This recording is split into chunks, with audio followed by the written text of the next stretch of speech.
Alhamdulillah telah datang di tengah-tengah kita adalah beliau Ustadz Wahid Suranto yang akan bersama kita pada kajian malam hari ini dengan materi Tamasya ke Negeri Akhirat. Baik, mari kita awali kajian pada malam hari ini dengan bacaan basmalah bersama-sama. Bismillahirrahmanirrahim. Kepada beliau Ustadz Wahid Suranto kami persilakan.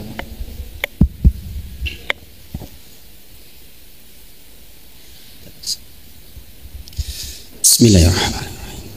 Assalamualaikum warahmatullahi wabarakatuh. Innal hamdalillah nahmaduhu wa nasta'inuhu wa nastaghfiruh wa na'udzu billahi min shururi anfusina wa min sayyiati a'malina. May yahdihillahu fala mudilla lahu wa may yudlilhu fala hadiyalah. Asyhadu alla ilaha illallah wa asyhadu anna Muhammadan 'abduhu wa rasuluh. Allahumma shalli ala Muhammad wa ala ali Muhammad. Ya ayyuhalladzina amanu taqullaha haqqa tuqatih wa la tamutunna illa wa antum muslimun. Ya ayyuhan nasu taqu rabbakumul ladzi khalaqakum min nafsin wahidah wa khalaqa minha zawjaha wa ba'sa minhuma rijalan katsiran wa nisaa'a wattaqullaha alladzi tasaaluna bihi wal arham innallaha kana 'alaikum raqiba. Ya ayyuhalladzina amanu taqullaha wa qulu qawlan shadida yuslih lakum a'malakum wa yaghfir lakum dunubakum wa may yuti'illaha wa rasulahu faqad faza fawzan 'azima. Subhanaka la ilma lana illa ma 'allamtana innaka antal alimul hakim. Rabbi shrah li sadri wa yassir li amri wahlul 'uqdatam min lisani yafqahu qawli. Amma ba'd. Bapak Ibu semua, adik-adik semuanya, alhamdulillah kita sangat bersyukur kepada Allah atas semua nikmat yang Allah limpahkan kepada kita. Selalu tidak bosan mengingatkan bahwa nikmat ini adalah titipan dari Allah Subhanahu wa taala. Karena ini titipan, pada saatnya nanti pasti akan dimintai pertanggungjawaban. Selalu ingat hal ini agar kita bisa bersyukur kepada Allah Subhanahu wa taala. Adalah kesehatan kita hari ini akan ditanyakan tentang peruntukannya. Setiap nikmat sekecil apapun pasti akan dimintai pertanggungjawaban. Sadar tidak sadar kita hari ini sedang menulis kitab kita sendiri yang pada akhirnya akan kita terima nanti di yaumil akhir, yang kita buka kembali, dan mudah-mudahan kita termasuk orang yang berbahagia ketika membuka catatan amal kita. Rasulullah bersabda, tuba liman wajada fi sahifatihi istighfaron katsiro. Sungguh beruntung orang yang nanti ketika dibuka catatan amalnya banyak istighfarnya. Maka sub pembahasan kita masih di bab itu. Ini mungkin malam terakhir untuk pembahasan terkait dengan fa idza fa'alu fahisatan aw dzalamu anfusahum dzakarullah fastaghfaru lidunubihim. Ini adalah bagian dari ciri khas orang-orang yang menjadi penduduk surga di Quran surah Ali Imran 133 sampai 136. Ini di bagian akhir, yaitu tentang persoalan bahwa tidak menjadi syarat penduduk surga itu tidak berdosa, tetapi ketika berdosa dia segera ingat Allah, bahwa Allah itu Maha Pengampun. Kemudian dia mengingat dosa-dosanya dan dia minta ampun kepada Allah Subhanahu wa taala. Dan ini adalah kesempatan besar buat kita semua, karena sejatinya Bani Adam memang sangat akrab dengan dosa-dosa. Apalagi per hari ini di mana kehidupan kita sudah di akhir zaman, banyak fitnah, ujian yang kita hadapi, khususnya medsos, Masya Allah, dari penglihatan kita, pendengaran kita, semuanya berpotensi untuk memproduksi dosa-dosa yang sangat masif. Maka kita bermohon kepada Allah, mudah-mudahan termasuk orang-orang yang ketika ada maksiat yang sengaja atau tidak sengaja kita buat, kemudian dikasih inspirasi oleh Allah untuk banyak istighfar, insya Allah. Ada 3 bagian yang kita pelajari dalam subbab istighfar ini, yaitu tentang bahwa istighfar itu adalah ibadah yang agung. Kita sudah sebut 7 alasannya. Kemudian di bagian 2 kita belajar tentang faidah istighfar. Sudah sampai nomor 10 kalau nggak keliru waktu itu, dari 13 faidah. Nanti saya genapkan malam hari ini insya Allah. Kemudian di bagian ketiga adalah kita tahu bahwa istighfar adalah doa terbaik. Istighfar adalah doa terbaik, dan kita sudah sebutkan 2 di antara alasannya kemarin. Mudah-mudahan nanti kita bisa selesaikan malam hari ini insya Allah. Nanti kita masuk ke bab berikutnya insya Allah. Bapak Ibu semuanya, tentu kita sepenuhnya sadar bahwa kita semua sedang di dalam safar menuju ke yaumil akhir. Dan ini harus diingatkan terus untuk supaya kita efektif di dalam menjalani kehidupan ini. Ya ayyuhal insan innaka kadihun ila rabbika kadhan famulaqih. Setiap kita, siapapun kita, bersusah payah menuju kepada Allah Subhanahu wa taala dan pasti ketemu. Pada saatnya nanti kita akan berdiri di hadapan Allah, kemudian ditanya tentang semua yang kita lakukan di bumi ini. Maka pastikan kita sadar bahwa kita hidup di dunia ini untuk berbekal, bukan untuk enak-enakan. Kita di dunia berbekal dengan bekal yang Allah titipkan kepada kita, kemudian kita berbekal untuk pulang kepada Allah Subhanahu wa taala. Tenun Mas. Jadi sekali lagi, kita hidup di dunia untuk berbekal pulang. Karena sesungguhnya negeri kita yang sesungguhnya adalah negeri akhirat. Khairu wa abqa. Dia lebih baik dan lebih kekal. Dan kita tahu dimensinya di sana adalah hum fiha khalidun. Sekali lagi saya ulang, hum fiha khalidun itu bukan berarti kita 1000 tahun di sana. Bukan 1 miliar tahun. Bukan 10 miliar tahun, tetapi diabadikan oleh Allah tanpa ada batas waktunya. Maka dinamakan hari akhir, hari terakhir. Tidak ada hari lagi setelah itu. Ketika Rasul ditanya, adakah di yaumil akhir malam? Tidak ada. Adakah di yaumil akhir tidur? Tidak ada. Kata Rasulullah, tidur itu saudaranya kematian. Sehingga di yaumil akhir tidak ada jeda kenikmatan. Setiap waktu hanyalah kenikmatan. Maka kalau hari ini kita harus bersusah payah untuk menempuh balasan yang sangat luar biasa itu, tentu kita harus ridho. Ya, maka sekali lagi, mari kita bersyukur dengan mengubah setiap nikmat dari Allah sekecil apapun menjadi ketaatan kepada Allah Subhanahu wa taala. Adalah Allah memberikan seluruh nikmat kepada kita agar kita jadikan itu bekal untuk kendaraan menuju surganya Allah Subhanahu wa taala. Bagaimana sering saya ulang dalam Quran surah Al-Qasas 77, ini selalu diingat Bapak Ibu semuanya supaya kita senantiasa bersyukur. Wabtaghi fima ataqallahu darul akhir. Apa yang dibekalkan kepada kita dalam kasus ini adalah Qarun, agar kita itu menjadikan bekal dari Allah itu untuk cari akhirat kita. Wala tansa nasibaka minad dunya. Adapun dunia sekedar tidak dilupakan. Artinya kita penuhi kebutuhan kita di dunia agar kita bisa beribadah kepada Allah Subhanahu wa taala.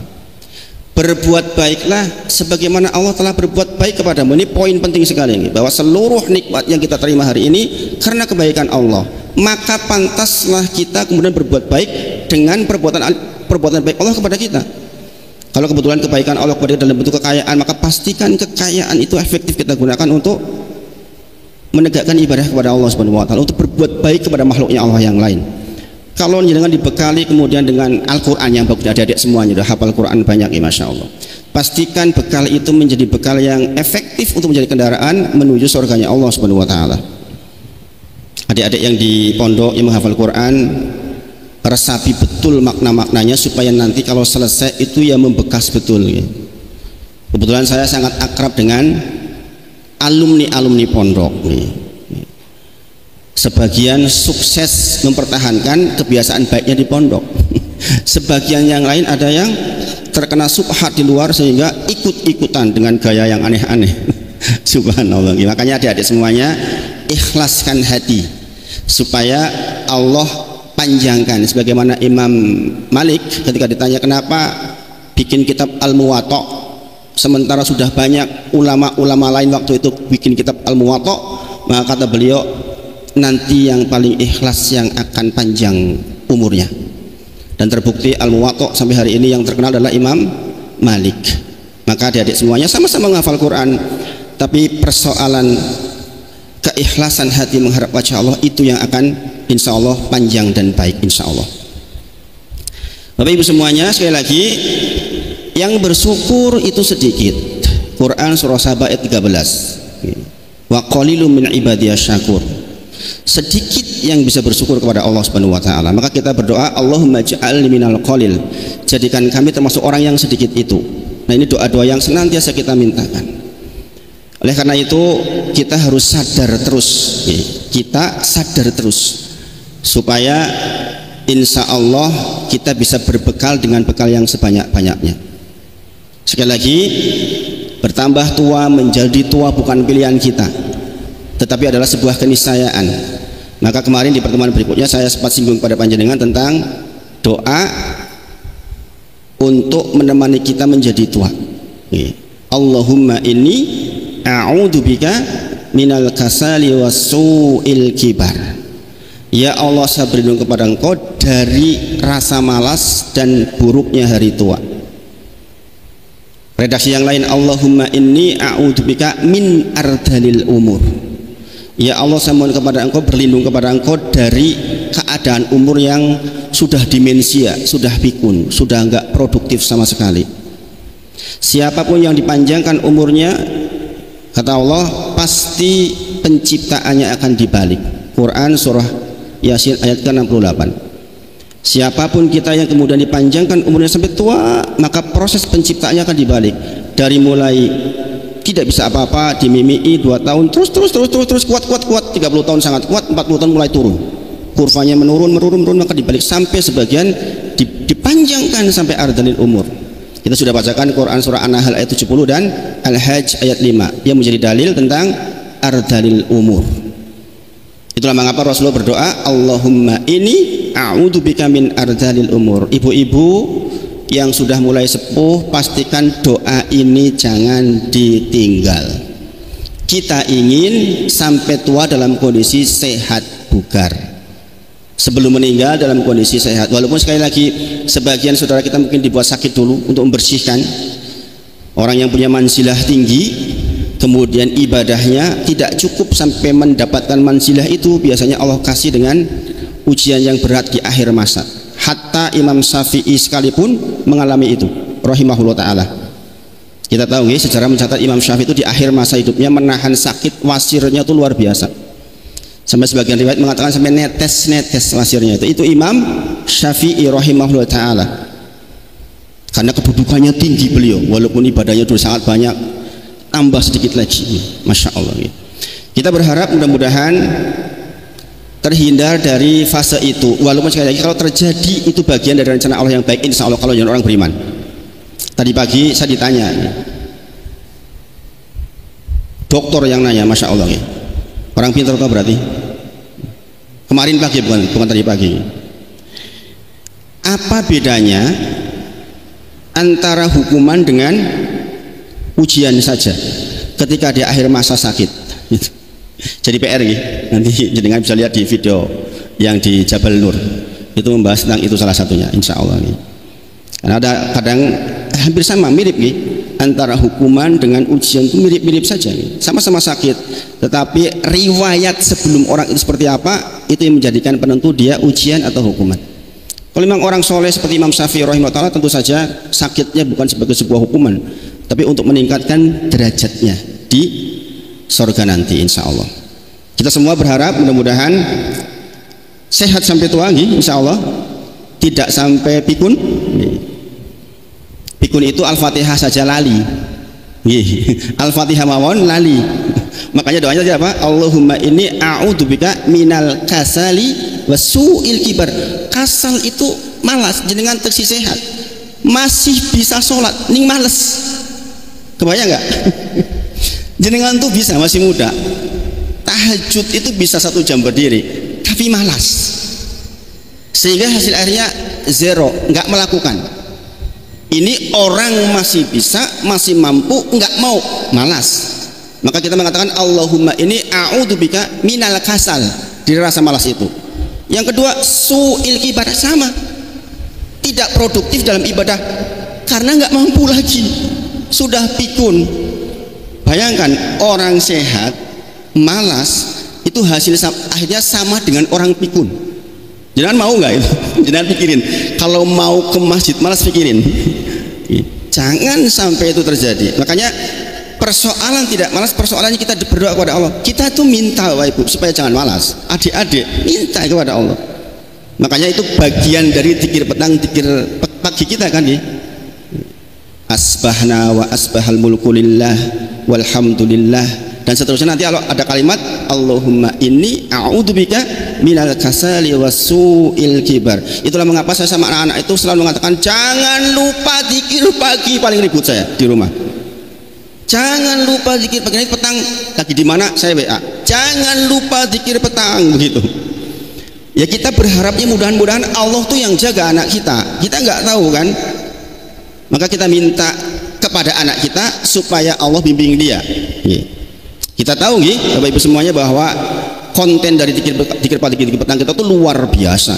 Salah satunya Allahumma inni a'udzubika minal kasali wasu'il kibar. Dan persoalan negeri akhirat kita sangat membutuhkan itu. Untuk berbekal dalam jumlah yang banyak kita sangat butuh sifat itu, yaitu tidak malas dan diberi kemampuan oleh Allah Subhanahu wa taala. Banyak Bapak Ibu semuanya orang yang sebenarnya mampu tapi nggak dikasih taufik oleh Allah. Andai saja seluruh warga sekitar Aroyan dikasih taufik untuk sholat berjamaah, yakin sampai ke sana nggak cukup. Ya Pak Edi.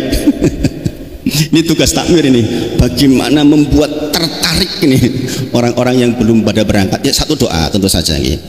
Harus ada khususnya takmir itu pada saat di ujung malam sholat malam doakan. Ditarget minggu ini semua doain si fulanah. Betul-betul jangan doain betul, yakin tembus itu saya praktekkan di banyak masjid itu. Saya tuh pernah masuk ke beberapa masjid yang hanya 3 orang jamaahnya awalnya, sekarang alhamdulillah 3 soft. Apa yang saya lakukan? Yang sudah berangkat bangun malam doain yang belum berangkat. Minggu ini siapa? Si fulan, target tanggalin jenengan yang itu namanya. Pokoknya saya minta ya Allah supaya dia rajin, ya Allah jenengan tulis betul. Itu beneran terjadi ya Bapak Ibu semuanya. Dan ini diduplikasi oleh salah seorang hakim tinggi. Ada salah seorang jamaah hakim tinggi, masya Allah, orangnya rendah hati. Beliau katakan, Ustadz, saya itu di antara ceramah jenengan yang saya ikuti, salah satu yang masuk ke saya adalah ketika jenengan menyampaikan jenengan minta doakan tuh seluruh sekitar tetangga. Dan alhamdulillah masya Allah sekarang musolanya rame, masya Allah. Tapi jangan malam berdoa kemudian pagi-pagi disampaikan nih, Pak jenengan mau bengi tak dongake lho jenengan ini nggak kabul itu. Di antara doa dikabul adalah jenengan mendoakan muslim yang lain sementara muslim yang doakan nggak tahu. Itu artinya dengan tulus betul, berharap betul. Coba di sini ada berapa orang yang sudah aktif? 15, 20, 30, satu orang doain yang lain. Dalam waktu seminggu ke depan datang batu 30, insya Allah. Itu beneran Bapak Ibu. Jenengan silakan duplikat. Bagaimana mungkin jenengan berdoa di malam ujung malam, ya Allah mohon kepada engkau ya Allah si fulan ya Allah tolong ya bukakan hatinya ya Allah, dia berangkat ke masjid ya Allah, didengar sama Allah. Sekali lagi jangan diterangkan ke orangnya ya. Ibu-ibu kan kadang-kadang suka cerita, mau bengi aku doa sampean loh. Lah situ kabul. Bismillah.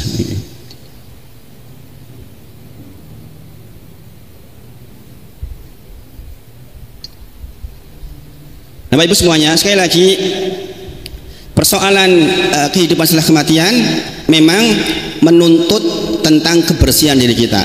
Baik Bapak Ibu, saya sampaikan tambahan untuk faedah istighfar dilengkapkan. Terakhir kemarin istighfar mengangkat derajat nih. Istighfar mengangkat derajat ini poin yang ke-7, saya ulang sedikit. Inilah bedanya istighfar dengan tobat. Astaghfirullahaladzim dengan atubu ilaih. Dengan tobat kepada Allah.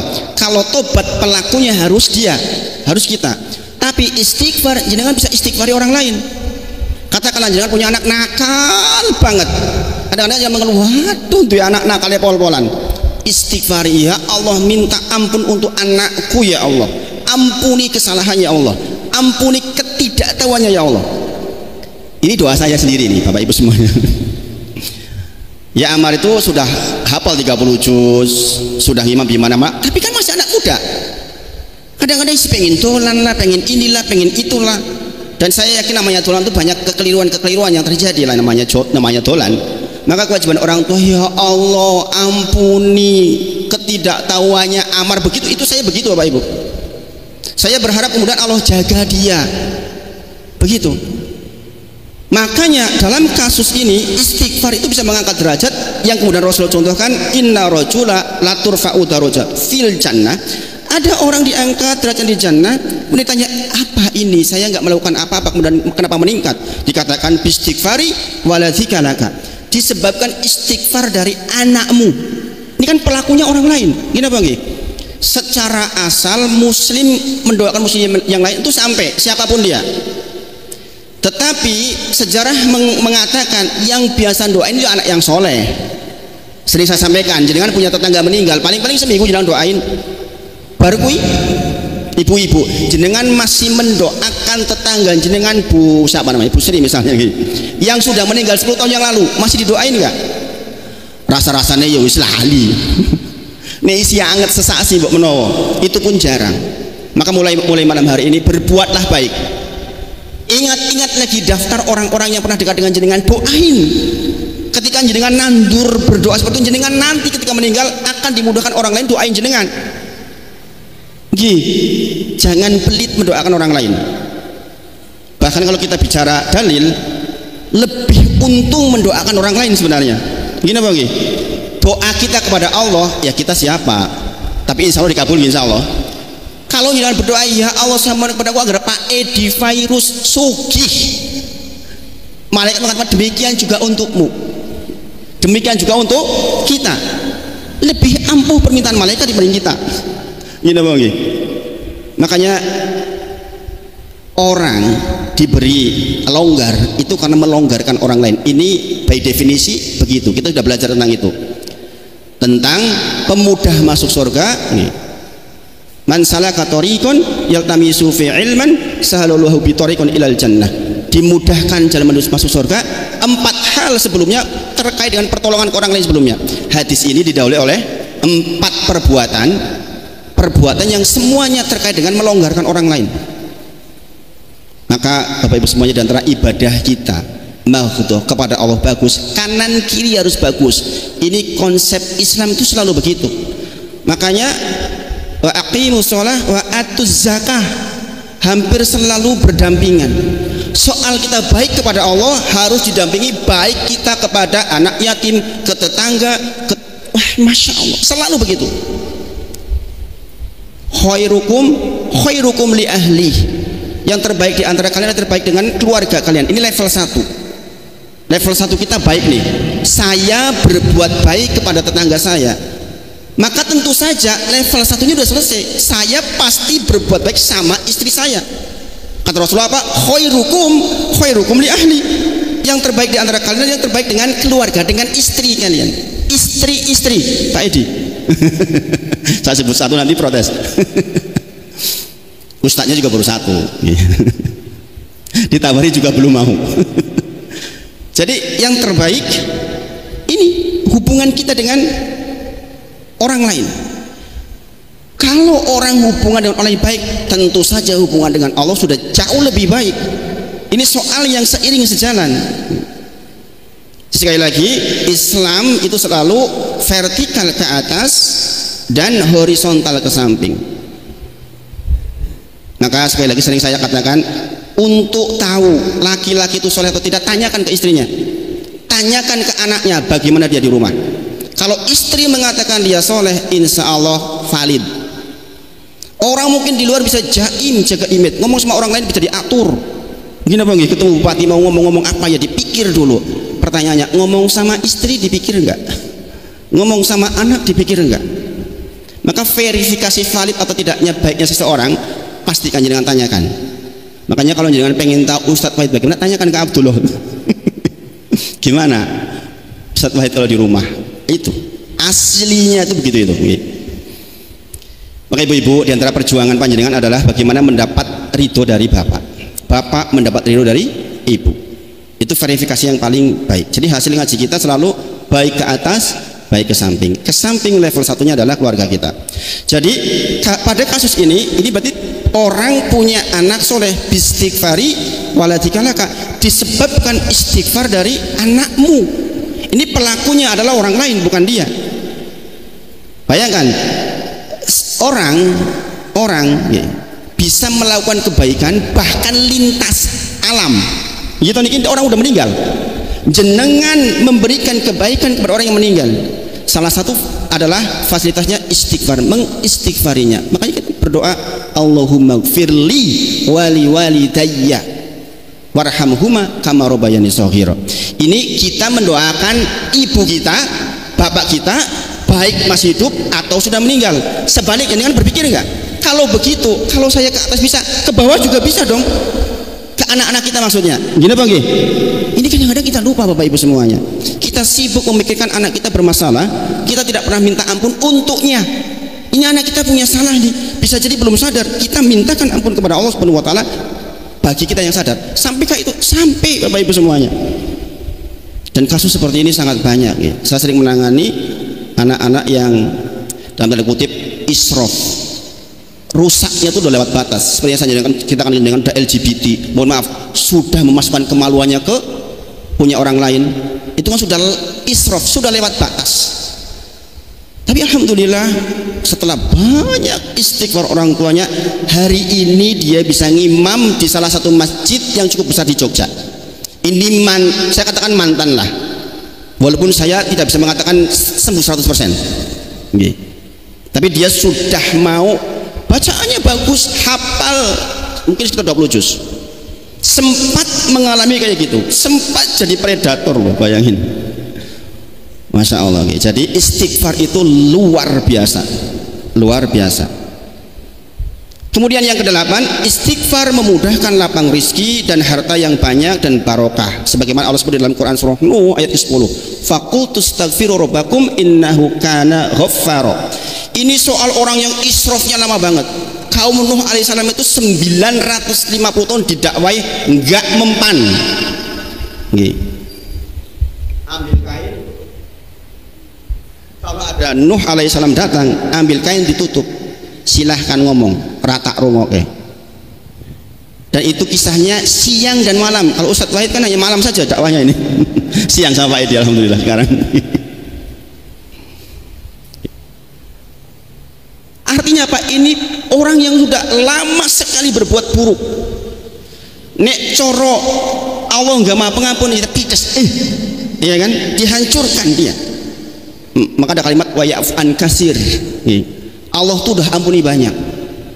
Walaupun sudah sebegitu dahsyat keburukannya, tadi dikatakan faqultu astaghfiru rabbakum innahu kana ghaffaro. Mintalah ampun kepada Rabbmu, sesungguhnya Allah maha pengampun. Andai saja mereka mau istighfar, di ayat berikutnya yursilis samaa alaikum midroro. Andai saja mereka sempat beristighfar kepada Allah dengan kesadaran, maka Allah akan turunkan hujan yang penuh dengan keberkahan. Itu rentetannya di ayat berikutnya tentang amwal, tentang anak-anak, banyaknya harta, banyaknya anak-anak, kebun-kebun. Intinya kemuliaan, keberkahan dari Allah Subhanahu wa taala. Sayangnya sejarah mencatat mereka nggak beristighfar. Coba bayangkan Bapak Ibu. Ini hal sangat besar dan menjadi kebutuhan dasar kita di dunia, ya kan? Jenengan dimudahkan rezekinya, anak-anak sehat, kebun-kebun berkembang, artinya usaha panjenengan berjalan baik, anak-anak jumlahnya banyak dan soleha, soleh-soleha. Itu kan kebutuhan dasar kita di bumi. Dan ternyata pemantiknya, triggernya adalah persoalan istighfar. Kita lihat ayatnya, faqultu astaghfiru rabbakum innahu kana ghaffaro. Ada penekanan di situ nggih, innahu kana ghaffaro. Kita tuh sering diingatkan bahwa Allah kita tuh maha pengampun. Maka ada sejarah ketika Fir'aun mau mati, sempat mengucapkan apa itu?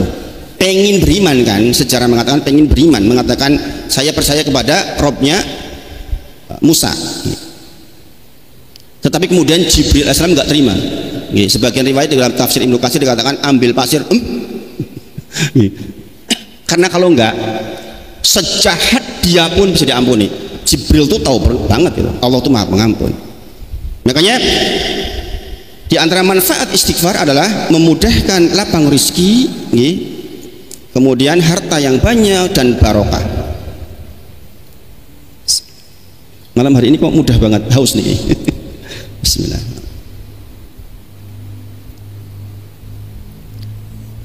Yursilis samaa alaikum midrara wa yumdidkum bi amwalin wa banin.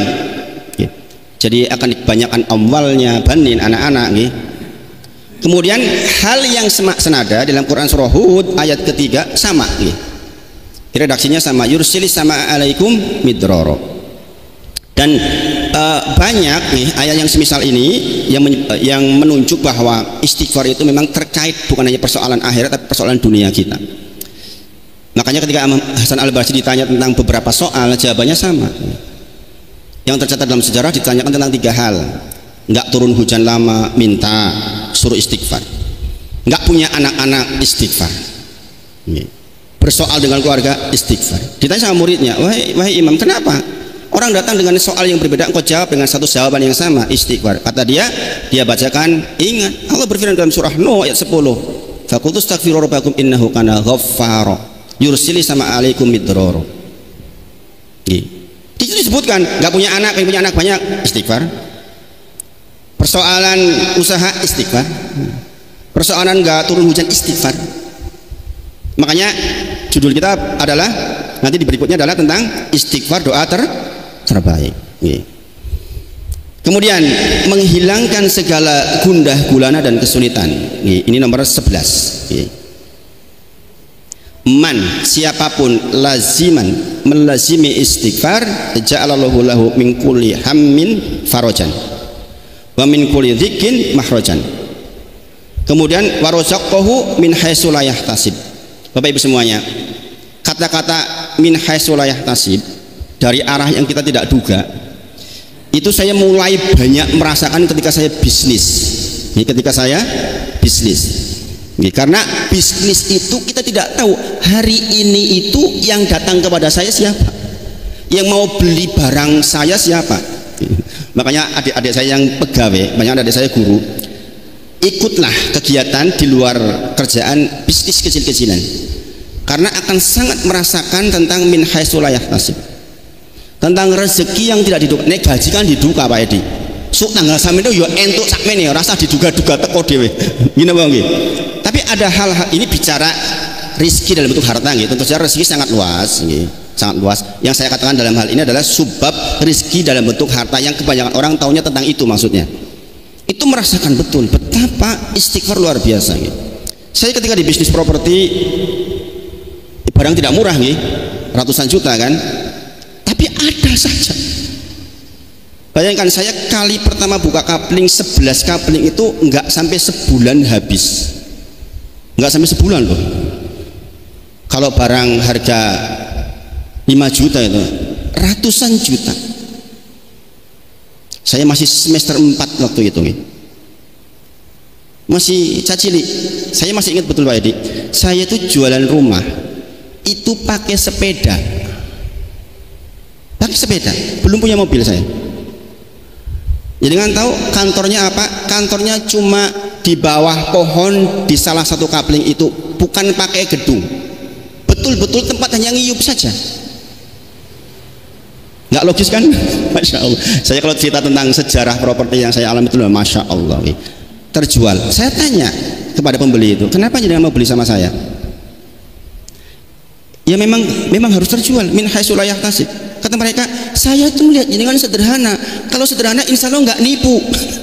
Masya Allah. Coba cara Allah membalik pikiran. Harusnya orang mikirkan, Allah sing dodolane koyo ngono kuwi nggak meyakinkan. Iki gune dhek putu kan begitu harusnya. Tapi ketika kita betul-betul mendekat kepada Allah, itu situasinya dibalik oleh Allah begitu mudah. Allah membalik keadaan seseorang.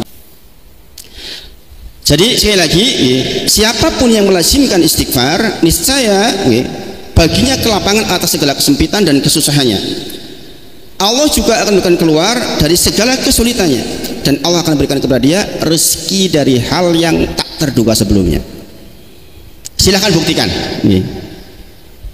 jangan buktikan, untuk tahu jangan buktikan. Jangan akan merasakan betapa dahsyatnya istighfar. Sepasca hijrah Bapak Ibu semuanya, saya merasakan betul tentang situasi ini. Khususnya kalau hari Jumat, besok hari Jumat ya. Saya hijrah dari properti itu bukan persoalan mudah Bapak Ibu. Saya meninggalkan banyak yang saya miliki. Truk dijual, rumah seluruhnya. Saya sisakan satu mobil ini karena dulu belinya cash. Ketika situasinya seperti ini, maka ekonomi otomatis drop luar biasa. Sering kali Allah di Jumat itu, ya saya juga nggak menyangka, Ustadz, Saya barusan transfer, tolong dipakai untuk keperluan keluarga Ustadz. Dan kadang-kadang saya nggak menyangka kok orangnya itu ya. Pokoknya di antara sekian jamaah itu saya nggak tahu, nggak menyangka yang bersangkutan yang begitu. Dinya Pak Pardi, ini sebagian jamaah dari Gunung Sembung, ada yang rutin begitu. Ibu-ibu, nggak kepikir kok dia ya. Sudah selesai Ustadz untuk kajian terakhir, dan dia sebutkan poinnya, saya insya Allah sudah berniat untuk hijrah dan tidak mau lihat ke belakang, karena materi tentang kemarin bagi adalah materi tentang seseorang yang hijrah jangan lihat ke belakang. Kalau jenengan udah menentukan saya ingin baik, jangan tengok ke belakang, karena manusia itu lemah. Begitu jangan tengok ke belakang, melu meneh jenengan karo kanca-kanca sing elek. Niat arep ora dolan-dolan, nonton kancane ngejak dolan meneh. Dolan meneh. Dan poin itu di highlight oleh dia itu, masya Allah. Ustaz, insya Allah saya benar-benar istiqomah, saya nggak akan tengok-tengok ke belakang. Ini ibu-ibu loh ini, masya Allah, masya Allah. Luar biasa ya, ada orang yang betul-betul mencatat, luar biasa. Di sini juga sepertinya ada Bu, kayak malam ini nggak berangkat bang? Uti Siti mana? Nggak kelihatan. Minggu lalu kebetulan saya ngantar beliau ke rumahnya. Beliau itu mencatat semua kajian. Kitab ada Wadawa 500 halaman disalin. Biasanya duduk di situ biasanya. Sekarang nggak hadir gitu. Masya Allah gitu. Masya Allah. Kitab setebal 500 halaman disalin jadi buku. Masya Allah. Kemudian yang berikutnya ini menolak azab yang akan turun. Ini dahsyat ya, Bapak semuanya. Di antara faedah istighfar adalah menolak azab yang hendak turun. Dalilnya adalah Quran surah Al-Anfal ayat ke-33. Wa makanallahu, Allah itu enggak akan mengadab wa anta fihim, sementara engkau Muhammad masih ada di tengah-tengah mereka. Di zaman Rasulullah SAW ada orang nantangin waktu itu, mana coba turunkan azab mana. Dan hari ini pun ada, ya kan? Orang-orang liberal hari ini banyak terkenal di TV mengatakan mana katanya LGBT akan dijatuhkan, mana nggak dihukum itu selamat aja gitu. Kata Allah tuh nggak akan turunkan azab kepada mereka wa anta, sementara engkau masih bersama mereka. Artinya keberadaan Nabi Muhammad SAW menjadikan tercegah datangnya azab. Mereka katakan wa makanallahu, demikian juga Allah tidak akan mengatakan wahum yastaghfirun, sementara mereka, sebagian mereka masih ada yang istighfar kepada Allah Subhanahu wa taala. Maka ibu-ibu semuanya, kalau jenengan jadi pengurus RT, jenengan jadi pengurus RW, perhatikan tuh di sekitar jenengan, kalau ada orang soleh, rawat tuh orang itu. Mungkin dia miskin, mungkin dia nggak kelihatan orang hebat, tapi kalau dia orang soleh, itu dari atas terlihat ketika akan ada azab ke tempat ini, yang menjadi pertimbangan untuk tidak jadi mereka itu Bapak Ibu semuanya. Salah satu investasi lingkungan terbaik adalah punyailah orang-orang soleh di lingkungan itu. Walau anak ahlal qura amanu wa taqalla fatahna alim barokah minas sama'i wal ardh. Seandainya penduduk sebuah negeri, penduduk sebuah RT beriman dan bertakwa, Allah akan jadikan turunkan berkah dari langit dan dari bumi. Orang siapa? Orang soleh, orang-orang beriman di antara kalian. Maka ini menjadi dalil jelas bahwa keberadaan orang soleh di tengah-tengah kita menjadi kebutuhan kita bersama. Sekali lagi Bapak Ibu semuanya, kita itu ditekan kesombongannya dengan beberapa hal yang kurang dari diri kita. Jenengan mungkin kaya raya, jenengan mungkin pintar luar biasa, tapi jenengan pasti punya kekurangan yang butuh digenapkan oleh orang lain. Iya Bapak Ibu semuanya, makanya nggak ada ruang orang yang beriman sembuh. Sering ketemu dengan saya di Sabtu pagi, beliau ikut juga kajian Sabtu pagi. Jadi Pak Pardi ini ikut ngaji itu malam Senin malam Selasa di Masjid Al-Ma'arij Mancasan, ikut beliau. Rabu pagi di masjidnya beliau sendiri, Jumat pagi ikut, Sabtu pagi ikut, malam Jumat ini ikut, Ahad lagi ikut. Masya Allah, semoga Allah jaga beliau. Pak Pardi ini yang ini dong, yang ini yang beri kacamata. Beliau dari kimia UGM juga. Jadi insya Allah orang pintar, insya Allah. Jadi ini orang pintar kimia rajin ngaji, insya Allah. Teman-teman saya di teknik kimia itu banyak yang jadi ustadz, masya Allah. Mungkin karena biasa belajar hal yang kecil, molaritas. Belajar molaritas itu belajar hal yang kecil-kecil, ya kan? Maka dipaksa teliti oleh Allah Subhanahu wa taala. Ketika menghafal Quran pun juga jadi teliti, jadi teliti. Jadi Quran surah Al-Anfal 33 itu menunjuk bahwa jikalau ada orang yang soleh di tengah-tengah masyarakat, maka Allah akan cegah terjadinya azab. Nah, ini soal yang umum di lingkungan dan soal secara pribadi. Berarti ketika jenengan ingin di tengah-tengah keluarga tidak ada banyak hal yang terkait dengan azab, banyakin istighfar tuh. Makanya tadi saya katakan, saya mengistighfari anak saya dengan harapan, ya Allah jaga, ya Allah, saya nggak mampu jagain. Di zaman seperti sekarang ini kita jagain anak kita tuh nggak mudah, Bapak Ibu, nggak mudah. Khairul qurun qarni, sebaik-baik generasi adalah generasiku. Sumaladiyalunahum. Kemudian satu generasi setelahku, setelah makin elek. Jadi kita akan menghadapi generasi yang makin jelek. Adik-adik harus sadar sepenuhnya, jadilah orang yang sedikit, karena sadar tidak sadar generasi yang timbul semakin jelek. Kita itu di akhir zaman fitnahnya luar biasa. Fitnah maknanya ujian, bukan fitnah bahasa Indonesia. Fitnah atau ujiannya luar biasa. Maka nanti akan ada masa yang bahkan sahabat pun ngiri kepada masa itu sebenarnya. Nanti akan ada masa di mana kesabaran itu membutuhkan sesuatu yang luar biasa, kata Rasulullah. Saat itu orang yang beramal sesuai dengan amalan Nabi Muhammad SAW punya pahala 50 kali pahala dari kalian. Sahabat bertanya, 50 dari mereka atau 50 dari kami? Dari kami. Nanti akan ada masa, Bapak Ibu semuanya, jadi itu beramal soleh itu menjadi orang yang sangat terasing. Ketika menjalankan sunnah, justru jenengan itu aneh, orang paling aneh. Saat itu ketika jenengan beribadah punya kualitas 50 kali lipat dibandingkan ibadahnya sahabat. Dahsyat sekali, Masya Allah. Tetapi sedikit yang bisa melakukan itu, Kemarin di tempatnya Pak Edi saya sempat ngobrol. Dulu zaman kita SMP, Bapak-bapak semuanya, kalau ada anak perempuan hamil di luar nikah, wis koyo kiamat niku. Wis elek banget, sak keluarganya elek banget, dia menjadi orang yang terasing di tengah-tengah masyarakat, iya enggak? Teman saya SMP dulu ada yang hamil di luar nikah, satu orang. Subhanallah, itu enggak bunuh diri aja udah untung itu. Hari ini orang lahir orang hamil di luar nikah wis okeh men. Basa Cilacapek merotok. Merotok okeh men. Di mana-mana ada, subhanallah. Subhanallah, adik-adik, makanya fitnah zaman sekarang itu luar biasa. Hati-hati, mohon sama Allah, enggak ada urusan dengan di pondok atau tidak. Anak pondok yang betul juga ada, saya menangani juga. Subhanallah, sampai saya itu pernah menangis karena anak penghafal Quran. Ingat, jenengan punya Quran adik-adik, hukumannya lebih berat jika berbuat kesalahan. Seorang polisi berbuat salah itu kan bebannya lebih berat dibanding orang umum berbuat salah, ya enggak? Wong dia penegak hukum kok. Penghafal Quran berbuat salah, hati-hati. Lebih berat resikonya.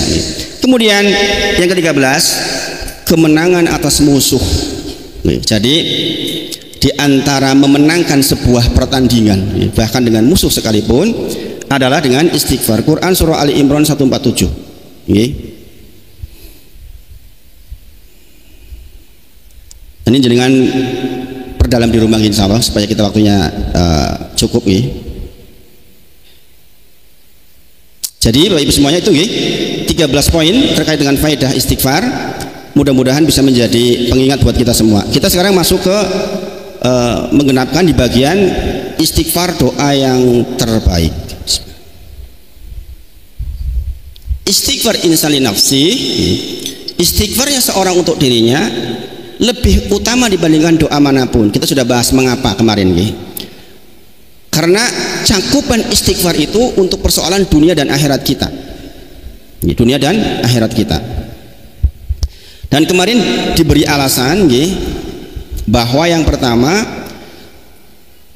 Rasulullah menyebut salah satu definisi orang yang terbaik, salah satu, tentu saja beberapa definisi yang lain dari beberapa hadis, adalah orang yang paling bersih dari dosa-dosa. Satu, Mengapa istighfar doa terbaik? Karena di antara definisi orang terbaik, kata Rasulullah, adalah orang yang paling bersih dari dosa-dosa.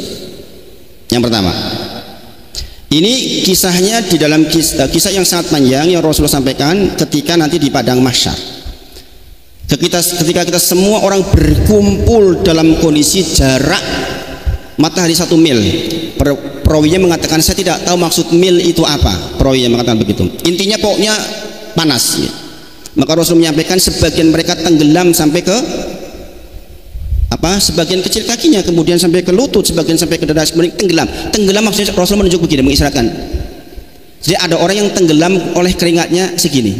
Ada orang bertanya, terus bagaimana Ustaz, kok beda-beda? Ya terserah Gusti Allah nek kita nggak tahu teknisnya, jangan bandingkan dunia dengan akhirat. Intinya Rasul menyampaikan siapapun yang amalnya buruk beresiko tenggelam oleh keringatnya pada waktu itu khamsina alfasana.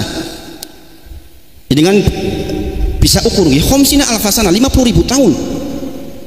Jenengan panasan sehari ya saja sudah stres jenengan. Zaman sekarang orang rumahnya nggak ada AC udah ribut, ya nggak? Adik saya gemuk, masya Allah. Rumahnya harus nyala AC terus. Kalau nggak nyala AC udah ribut.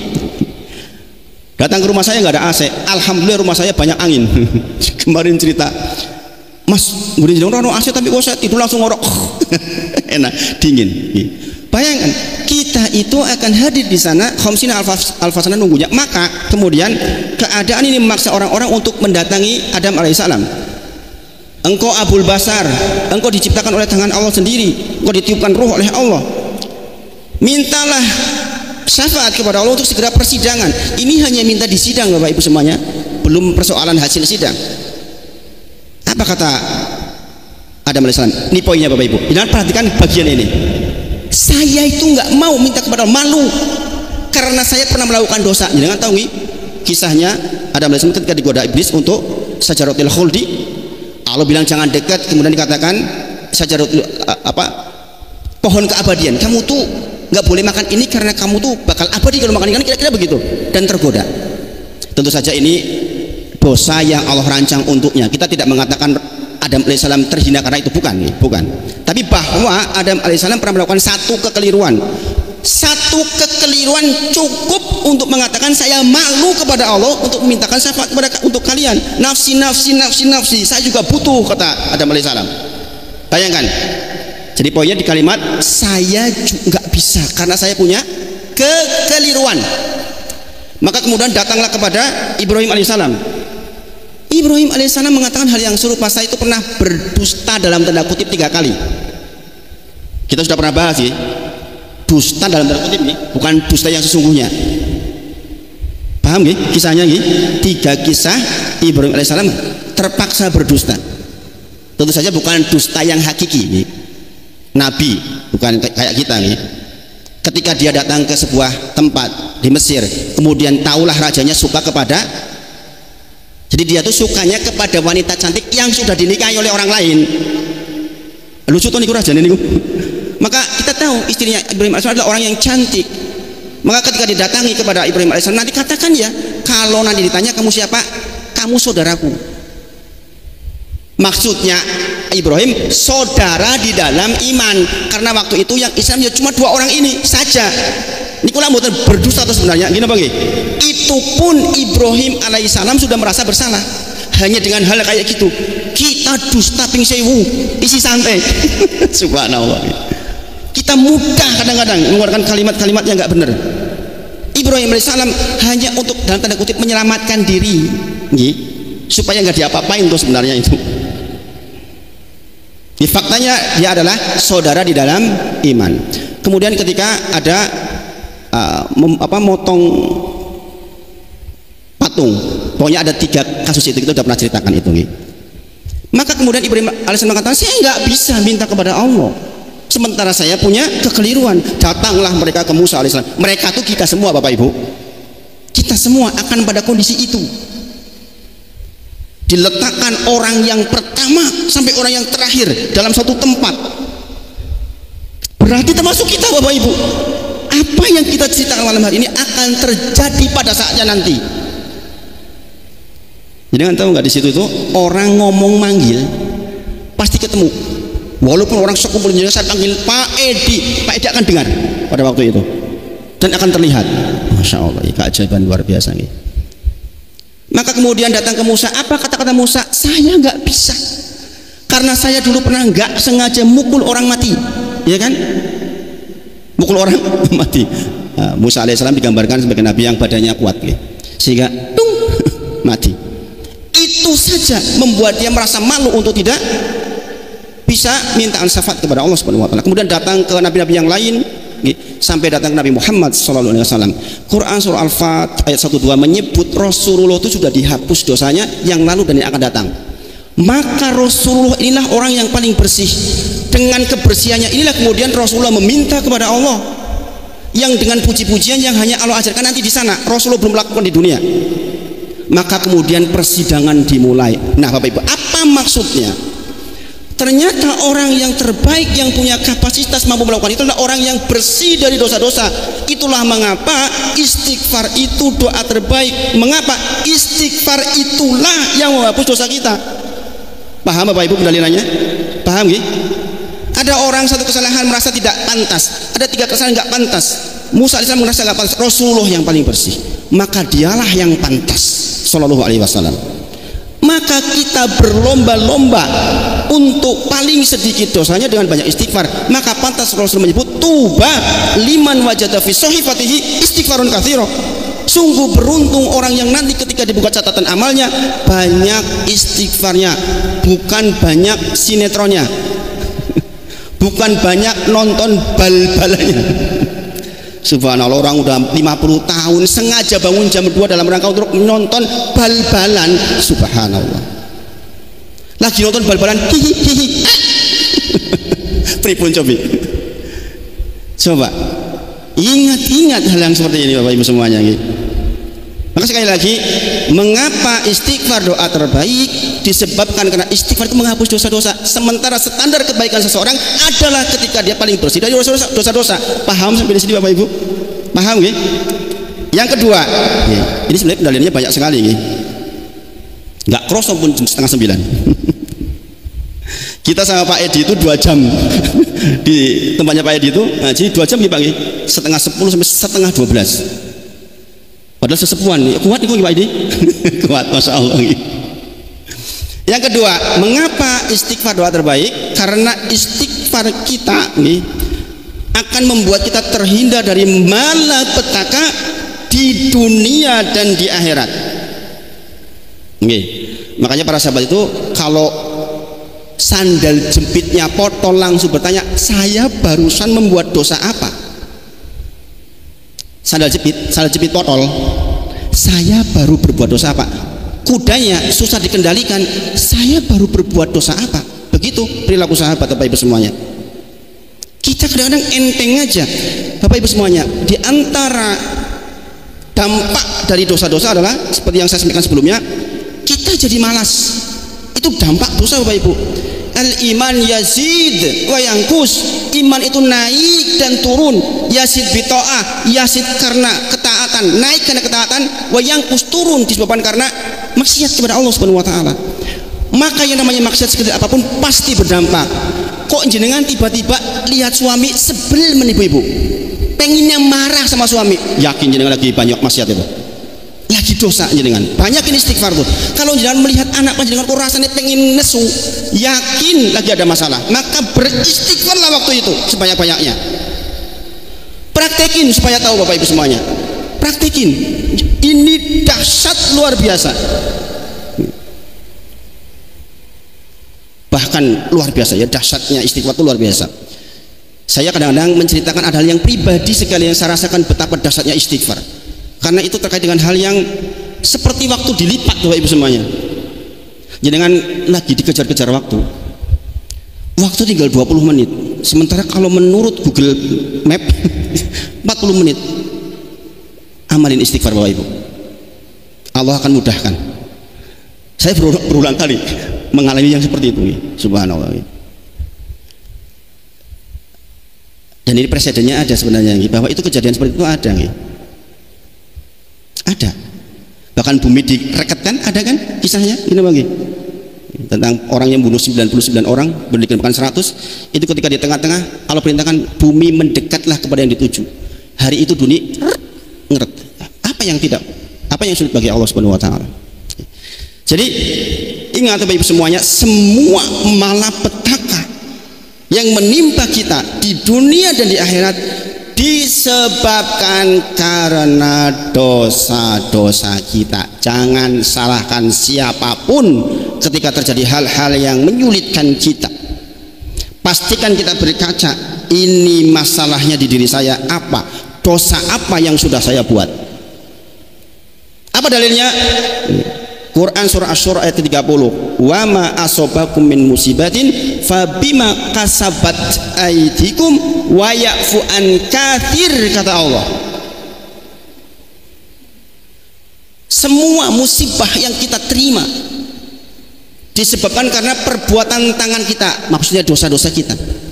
Wa ya'fu an katsir, dan Allah tuh udah ampuni banyak. Makanya dulu pernah saya sampaikan ke jenengan, kalau ada orang ketahuan zina, yakin bukan yang pertama itu. Sekali nggak ketahuan, 2 kali nggak ketahuan, 3 kali masih ditutup sama Allah, 4 kali, 5 kali, 5 kali, 7 kali. Kok diterusin? Dibuka tuh sama Allah Subhanahu wa taala. Saya bisa mengatakan seperti ini tuh empirical. Ada data statistiknya. Saya itu udah jadi pendakwah udah lebih dari 10 tahun. Banyak orang konsultasi sebab zina, banyak. Ustadz, saya bangkrut sekarang Ustadz. Ketika ditanya kenapa bangkrut, jujur coba, selalu salah satu bagiannya adalah dulu ketika saya naik usahanya, saya main peyempuan. Saya tanya kenapa begitu? Khilaf Ustaz. Jawabannya selalu sama, khilaf. Gitu. Orang kalau bab itu salah ditanya apa? Khilaf. Termasuk ada pendakwah di Jawa Timur sekarang yang lagi rame, nyemi anak kecil, dijawab, ditanya mengapa? Khilaf. Subhanallah, enak ngomong khilaf. Ini diterusin, khilaf dan menyalahkan setan lagi. Subhanallah. Jadi wa ma asabakum min musibatin fabima kasabat aydikum wa ya'fu an katsir. Quran surah Asy-Syura ayat ke-30. Quran surah Ar-Rum ayat ke-41. Dhaharal fasadu fil barri wal bahri bima kasabat aydinas. Kerusakan di bumi ini akibat perbuatan tangan manusia, dosa-dosa. Manusia menyalahi aturan. Maka kemudian didatangkanlah ujian dalam bentuk berbagai macam hal yang menyulitkan dia supaya mereka kembali kepada Allah Subhanahu wa taala. Jadi bencana itu Bapak Ibu yang terjadi di sekitar kita yakin karena perbuatan tangan manusia. Maka kembali, andai saja penduduk sebuah negeri beriman dan bertakwa kepada Allah, maka akan diturunkan barokah dari langit dan dari bumi. Faktanya tidak demikian. Banyak di antara kita yang kemudian tidak bersyukur kepada Allah, bahkan membuat kerusakan. Quran surah An-Nisa ayat 79. Ma asabaka min musibatin, ma asabaka min hasanatin famin Allah. Adapun kebaikan-kebaikan yang jenengan terima hari ini karena kebaikan Allah untuk kita. Ingat Bapak Ibu bagian ini, jangan pernah jenengan klaim kekayaan yang jenengan miliki hari ini adalah karena jenengan pinter, karena saya profesor, karena saya ahli akuntansi, maka pantas Allah berikan ke saya. Banyak ahli akuntansi yang miskin, banyak profesor yang miskin. Ya Pak ya Bapak Ibu semuanya. Jenengan tuh sekarang punya segala sesuatu karena Allah baik, Allah tunjuk jenengan punya itu.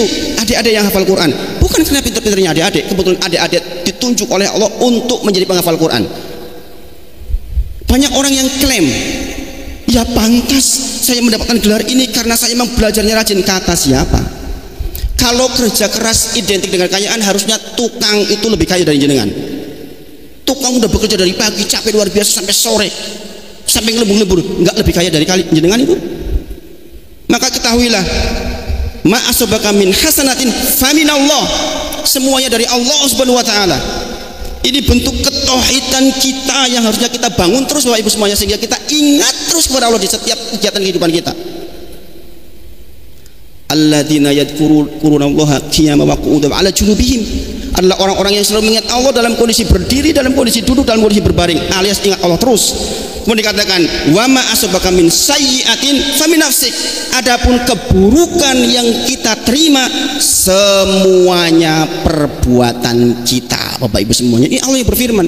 Kita mau tawar dengan cara apa?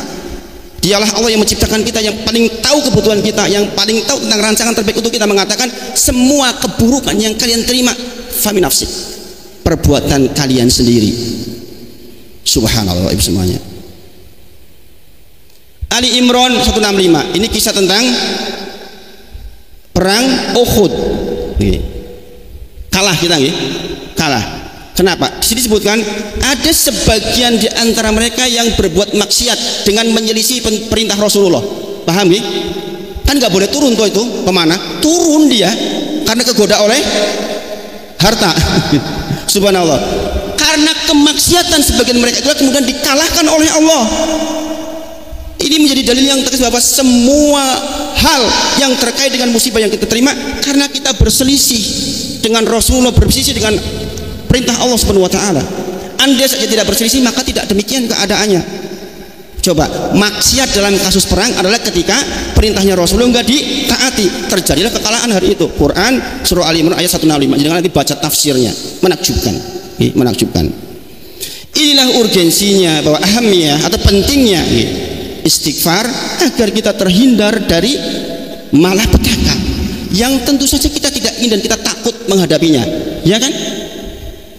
Kita ditinggal pergi anak kemana, deg-degan rasanya. Nanti kalau ada apa-apa, nanti kalau kan begitu rasanya. Gini apa gini? Apalagi saya yang pernah mengalami anaknya tabrakan itu. Kadang-kadang anak pergi itu masih trauma. Mungkin jenengan yang belum pernah merasakan beda. Saya kebetulan ada kasus sebagai adik saya meninggal karena itu. 2 sekaligus ketabrak truk. Anak saya Amar di Masjid Agung nabrak. Subhanallah. Kalau kita bicara tentang mengapa terjadi ada kesalahan seperti yang saya pernah ceritakan penjelasan, ada sedikit geseh gitu. Waktu masalah Al-Quran sebenarnya ini. Lagi murojaah Al-Quran. Biasanya kan 1 juz pagi-pagi kalau habis subuh. Baru setengah juz diem. Saya bilang, loh, kok mandek apa? Jawabannya waktu itu yang dilalem yang kudu ciloko. Ayah lo banyak banget ngomongnya lo. Begitu jawaban. Sayanya nggak sabar. Itu durhaka lo. Aja durhaka sama orang tua. Ustadz kalau ngomong pakai dalil loh ibu, asma anak juga. Saja di masalah. Bisa sial lo kalau kayak gitu. Setengah jam pergi langsung tabrakan Bapak Ibu. Makanya hati-hati, jangan pernah ngomong elek sama anak kalau pas ketemu dengan waktu mustajab terkabul itu. Saya ngalami Bapak Ibu. Subhanallah. Setengah jam berlalu, saya ditelepon, subhanallah. Kecelakaan tunggal atau nabrak lagi. Subhanallah. Ini kecelakaan tunggal kan ngurusi dewe. Udah ngurusi ditabrak. Qadarullah yang ditabrak anaknya jamaah. Subhanallah. Ya Allah subhanallah. Jadi kecelakaan atau musibah yang kita terima adalah perbuatan tangan kita. Maka jika ada masalah Bapak Ibu semuanya, solusinya adalah istighfar. Kegelisahankah? Tiba-tiba ada yang zalim sama kita, tiba-tiba kita kok suka hibah, tiba-tiba jadi angkuh, maka segera istighfar. Karena itu yakin, karena persoalan dosa-dosa kita. Di antara dampak maksiat adalah maksiat berikutnya. Maka jangan pernah coba-coba dengan maksiat. Maksiat itu geret maksiat berikutnya. Jadi harus sadar Bapak Ibu semuanya, maksiat itu geret maksiat berikutnya, sebagaimana ibadah akan geret ibadah yang berikutnya. Kata Imam Hasan Al-Basri dikatakan di antara pahala terbaik sebuah ibadah adalah ibadah berikutnya. Maka demikian juga maksiat. Adik-adik jangan pernah mau coba-coba nyoba cowok ngerokok pisan geret oleh marek yang ngelepol, sudah dikaji dalil 1000 juga tetap nggak mempan. Saya menangani orang yang masih merokok itu susah banget Bapak Ibu. Nggih, yang masih merokok mohon maaf ya. Kan yang bilang makruh hanya satu ya. Selainnya bilang haram semua tuh. Hanya Basul Masailnya NU Jawa Timur yang bilang makruh. Yang lain bilang haram semua. Apa pilihan kita? Yang sudah belajar hadis arba'in, kalau ada yang subhat pilih yang ulama mengatakan haram, jangan ambil yang halal. Karena kita khawatir ternyata dia di haulahima, dia di wilayah daerah larangan yang bisa jadi haram untuk kita. Ini ada anak muda tanya ke saya begitu, Ustadz, kalau ada 2 hukum, yang ini ulama mengatakan boleh, yang ini nggak boleh, kita pilih mana? Sebagai orang awam pilih yang nggak boleh aja, lebih aman. Nggih, kalau ulamanya terserah, dia punya dalil. Tapi kitanya orang awam pilih yang tidak beresiko. Ini anak nanya ke saya tentang musik, Bapak Ibu semuanya. Subhanallah ya. Masuk luar biasa, anak muda sudah mau nanya kayak gitu. Nggih. Jadi Bapak Ibu semuanya, ini yang kedua, yaitu terhindar dari musibah. Yang ketiga, di pertemuan berikutnya lagi jam 9:04. Yang ketiga adalah karena kita ini sering berdosa. Yang keempat adalah nanti terkait dengan intinya itu dulu, intinya dulu. Nanti saya sampaikan di pertemuan berikutnya insya Allah. Soal kita banyak dosa, mungkin ini kalau hanya dengar judulnya mungkin itu biasa saja. Nanti ketika diterangkannya akan paham dasarnya. Mengapa kita banyak dosa? Nih, kan kadang-kadang kita ngaku-ngaku bersih, nggak punya banyak dosa. Ternyata setelah dipelecehi, ya Allah, jebule dosa aku oke banget. Kita akan ketemu situasi itu insya Allah. Semoga Allah rahmati kita semua. Mohon maaf jika ada hal-hal kurang pas di hati. Wa akhiru da'wana alhamdulillahirabbil alamin. Assalamualaikum warahmatullahi wabarakatuh.